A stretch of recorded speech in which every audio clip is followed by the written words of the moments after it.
నమస్తే బోసుకుమరి. నాకు తెలిసి అంబటి రాంబాబు గారి చూస్తుంటే నాకు ఖచ్చితంగా భలే కామెడీ అనిపిస్తుంటది. బట్ అది తప్పు ఒప్పున తెలియదు, నాకైతే నా అభిప్రాయం.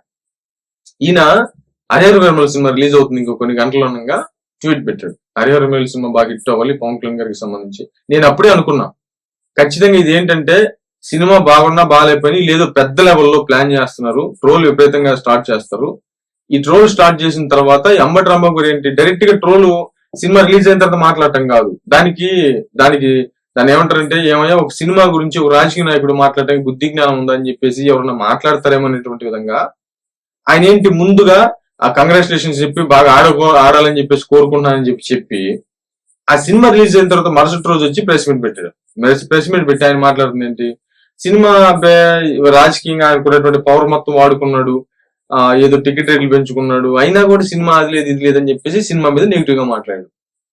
అంటే మిగతా ట్రోల్ చేయించింది వాళ్లే. ట్రోల్ చేయడం ఆ సినిమాని దెబ్బ కొట్టాలని మనసులో ఉంటే దీన్ని తిమ్మిని బొమ్మని చేసి ముందు పొగిటి తర్వాత తిడుతూ దాన్ని దెబ్బ కొట్టే ప్రయత్నం చేసింది వీళ్ళే, మొత్తం చేసింది వీళ్ళే. ఇవన్నీ ప్రజలు గమనించుకోరు అని అనుకోవటం ఎంతవరకు ఒకసారి ఆలోచించుకోండి. ఇది జనసైనికులు రెచ్చగొట్టడం, పవన్ కళ్యాణ్ గారిని రెచ్చగొట్టడం, అదే విధంగా ప్రజలు ఆలోచింపజేసేటువంటి విధంగా. అంటే మీరు మీ తెలివితో మీరు ప్రవర్తిస్తే ఇది ఏంటి వాటి చూడని కనీసం ప్రజలకు చెప్పుకుంటారు కదా వీళ్ళు.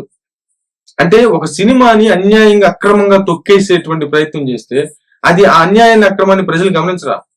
అంటే అప్పుడు జనసేన పార్టీకే ప్లస్, మీకే నష్టం. బట్ ఏదైనా కూడా మరీ తెలివితేటలు ఉండొచ్చు కానీ మరీ అతి తెలివితేటలు ఉండకూడదు అనేటువంటి విధంగా చాలా మంది ప్రస్తావిస్తున్నారు సోషల్ మీడియా వేదికగా. మరేమైతే చూద్దాం, ఇది నా అభిప్రాయం.